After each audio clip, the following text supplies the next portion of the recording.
ബനൂ ഇസ്രായേലിൽപ്പെട്ട മൂന്നാളുകൾ ഒരു യാത്ര പോവുകയായിരുന്നു. പെട്ടെന്ന് അതിശക്തമായി മഴ വർഷിച്ചു.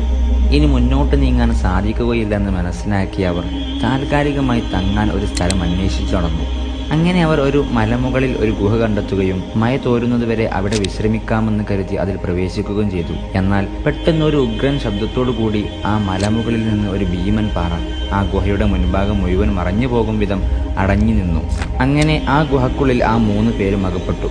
ആ വലിയ പാറയെ നീക്കൽ അസാധ്യമാണെന്ന് മനസ്സിലാക്കിയ ആ 3 പേർ ഇനി എന്ത് ചെയ്യുമെന്ന് ചിന്തിച്ച് വിഷമിച്ചിരിക്കുമ്പോൾ അവരിൽ നിന്ന് ഒരാൾ പറഞ്ഞു, ഇനി എന്താണ് നമ്മുടെ അവസ്ഥയെന്ന് അള്ളാഹുവിന് മാത്രമേ അറിയൂ. അതുകൊണ്ട് നമ്മൾ ഓരോരുത്തരും നമ്മുടെ ജീവിതത്തിൽ അള്ളാഹുവിൻ്റെ പ്രീതി മാത്രം കാംക്ഷിച്ച് ചെയ്ത ഏറ്റവും മഹത്തായ കാര്യം അള്ളാഹുവിനോട് പറഞ്ഞുകൊണ്ട് പ്രാർത്ഥിക്കാം. അങ്ങനെ അവസാനം അവരെല്ലാവരും പ്രാർത്ഥിക്കാൻ തീരുമാനിച്ചു. ആദ്യത്തെയാൾ പ്രാർത്ഥിച്ചു, റബ്ബേ, എനിക്ക് വൃദ്ധരായ ഉമ്മയും ഉപ്പയും ഉണ്ടായിരുന്നല്ലോ. എല്ലാ രാത്രിയിലും ആട്ടിൻപാൽ കറന്ന് അവർക്ക് ഞാൻ കൊടുക്കാറുണ്ട്.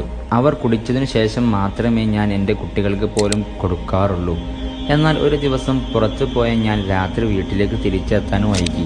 അപ്പോഴേക്കും എൻ്റെ മാതാപിതാക്കൾ ഉറങ്ങിയിരുന്നു. ഞാൻ പാലുമായി അവരുടെ അടുത്തേക്ക് പോയി. പക്ഷേ ഉറങ്ങുന്ന അവരെ ഉണർത്താൻ എനിക്ക് മനസ്സ് വന്നില്ല. ആ പാലുമായി ഞാൻ അവരുടെ അടുക്കൽ കാത്തിരുന്നു. എൻ്റെ മക്കൾ എൻ്റെ കാൽക്കൽ വീണ് വിശന്ന് നിലവിളിച്ചിട്ടും ഞാൻ അവർക്ക് കൊടുത്തില്ല. അങ്ങനെ കാത്തിരുന്ന് പ്രഭാതമായി. അവർ ഉണർന്നു.